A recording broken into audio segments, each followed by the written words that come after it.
Dhyanacharya Dr. Ajay Jain. Dhyanacharya Dr. Ajay Jain is a visionary spiritual leader, a social activist, a poet, and a dedicated promoter of Jain values. He is the founder, promoter of Jain World Mission, which is JWM, and Divine Advice, as well as the visionary behind the Sambhav Dharma and Sambhav Truth, which guide individuals in unlocking their hidden potential. Born into a spiritually enriched family, Dr. Jain has dedicated his life to fostering mental, social, and spiritual enlightenment. His profound journey of self-realization led to the establishment of JWM, a mission focused on uplifting the Jain community and fostering spiritual consciousness across the society. So his teachings and initiatives, he continues to inspire transformation and enlightenment. His widely traveled across the world, including USA, Canada, Europe, and Australia. His expertise spans meditation, Vastu, astrology, crystals, chakra, past life healing, and spiritualism. Dr. Ajay Jain is also passionate. He also has earned very prestigious awards, including Jain Dharma Gaurav, Spiritual Guru, Adhyatma Ratna, and the Mahatma Gandhi National Excellence Award. His mission is to help individuals attain peace, energy, and enlightenment, making the world a better place through wisdom and compassion. I would invite Dr. Ajay Jain to please address the gathering. Thank you. नमस्कार, thank you यश, इतना तो मुझे भी याद नहीं।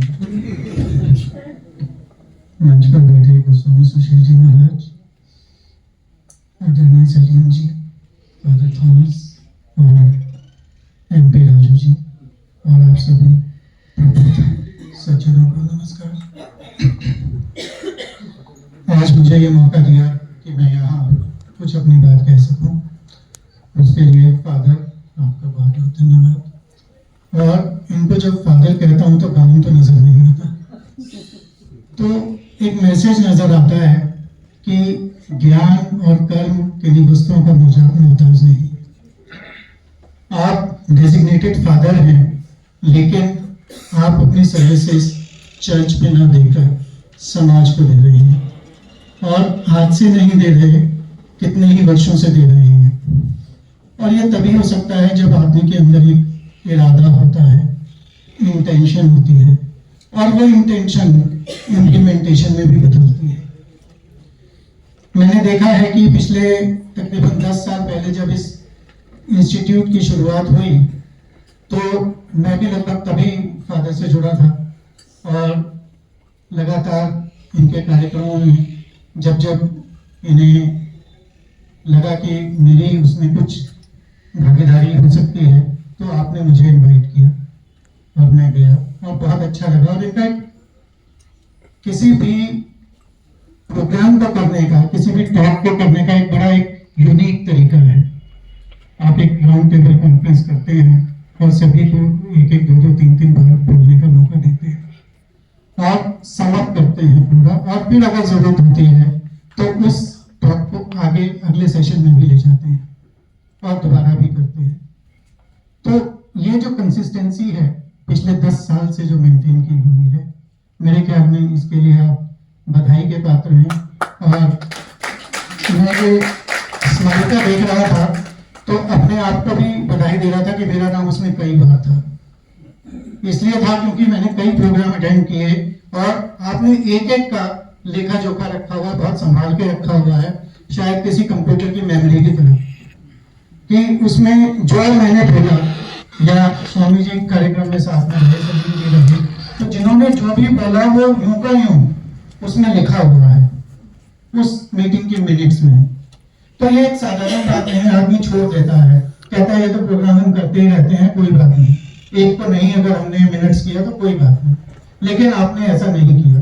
ये दर्शाता है कि कितने शिद्दत से, कितने अपने मेहनत से आप उस कार्य को आगे लेकर चल रहे हैं, और आप चाहते हैं कि वास्तव में सर्व धर्म संभाव और वास्तव में जो हार्मनी है वो यहाँ पर रहे। और वो हार्मनी आएगी, दोबारा आएगी, क्योंकि ये साइकिल का एक पहिया होता है ना, नीचे जाता है फिर उसके बाद फिर ऊपर आता है वही बात। तो ये होगा। अभी समय थोड़ा लो है, कोई बात नहीं, हम अपना प्रयास जारी रखेंगे तो समय फिर ऊपर आएगा, फिर धर्म की स्थापना होगी, फिर सर्व धर्म की स्थापना होगी और सभी लोग आज तो एक हैं ही, लेकिन है क्या कि अगर हम 140 करोड़ हैं तो हम 139 करोड़ तो एक है, लेकिन वो 1 करोड़ लोग जो है ना, बहुत थोड़े से लोग जो हैं वो कुछ चीजें खराब कर देते हैं। एक मछली जैसे तालाब को गंदा कर देती है। तो हमें सिर्फ उनको आइडेंटिफाई कर लेना है और फिर धीरे धीरे करके उनसे किनारा कर लेना है। जब हम उन्हें अलग कर देंगे, पहले होता था गांव में कि किसी का हुक्का पानी बंद कर देते थे, कि ये होता था उसे गांव निकाला दे देते थे, देश निकाला देते थे। आज ये पॉसिबल तो नहीं है कि हम समाज के स्तर पर ऐसा कर सके, लेकिन फिर भी हम ऐसे कुछ लोगों को आइडेंटिफाई जरूर कर सकते हैं जो कि घृणा की बात करते हैं, द्वेष की बात करते हैं, और उन लोगों को आइडेंटिफाई करके हम कोई एक ऐसी स्ट्रेटेजी बना सकते हैं कि उन लोगों को समाज की मुख्य धारा में आने का मौका न मिले और उनकी बात की कहीं कोई पूछ ना हो। इसमें मीडिया का भी बहुत बड़ा रोल एक मैं समझता हूँ कि है। मीडिया आजकल जो कि हमारे लोकतंत्र का चौथा स्तंभ है, लेकिन वो भी आजकल कहीं ना कहीं कुछ गड़बड़ कर जाता है, जिसे स्पष्ट शब्दों में मैं नहीं कहना चाहूंगा, सभी जानते हैं, कोई ऐसी बात नहीं है। तो सबको अपनी रिस्पॉन्सिबिलिटी लेनी है, मीडिया को भी अपनी रिस्पॉन्सिबिलिटी लेनी पड़ेगी। और जब मीडिया हमारा जागरूक हो जाएगा, जब मीडिया हमारा समझ लेगा कि हाँ उसकी आवाज जो है, उसकी बात जो है वो कहीं ना कहीं कोई मायने रखती है, तो फिर वास्तव में परिवर्तन आएगा।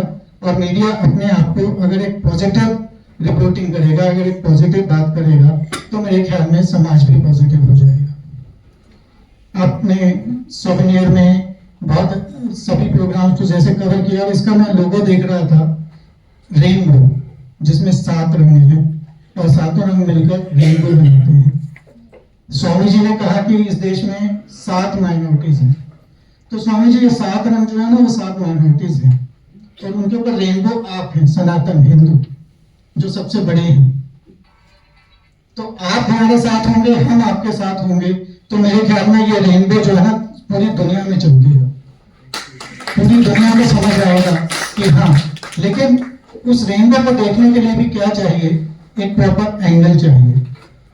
वो एंगल जो है ना, वो हमें मिलकर ढूंढना पड़ेगा कि वो रेनबो दिखेगा कैसे। अभी रेनबो की बात तो करते हैं, अभी हम सबको जोड़ने की, मिलने की बात तो करते हैं, सब रंग एक रंग हो जाए ये बात तो करते हैं, लेकिन वो होगा कैसे, वो इम्प्लीमेंट कैसे होगा, मेरे ख्याल में इस पर चर्चा होनी बहुत जरूरी है। और अगर हम इस पर चर्चा करते हैं तो फिर जरूर इस चर्चा का पर्चा पूरी दुनिया में पहुंचेगा और पीस भी आएगा। But we need to have peace, peace to join pieces। अभी हम टुकड़ों में बढ़ चुके हैं, ये घर में ही टुकड़े हैं, भाई भाई से नहीं बात करता, पड़ोसी पड़ोसी से बात नहीं करता, तो ये टुकड़े जब एक हो जाएंगे तो शांति अपने आप स्थापित हो जाएगी। एक डायलॉग की जरूरत है, आपस में बात करने की जरूरत है। अभी कम्युनिकेशन गैप है, सामाजिक स्तर पर भी है, हमारे पारिवारिक स्तर पर भी है, राष्ट्रीय स्तर पर भी है। तो इस गैप को जब हम दूर कर लेंगे तो मेरे ख्याल में, मैं समझता हूँ कि शांति की स्थापना बहुत आसान हो जाएगी।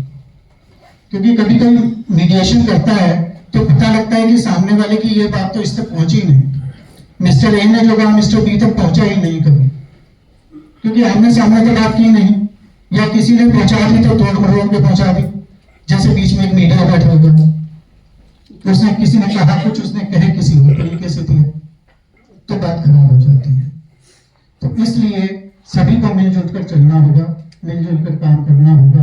और फादर थॉमस का जो ये इनिशिएटिव है, जो शुरू से ही कर रहे हैं, मेरे ख्याल में शायद ये पैदा ही इस काम के लिए हुए थे और इसी थॉट को लेकर पैदा हुए थे कि मुझे सर्व धर्म संभाव के लिए काम करना है, और कर रहे हैं और करते रहेंगे।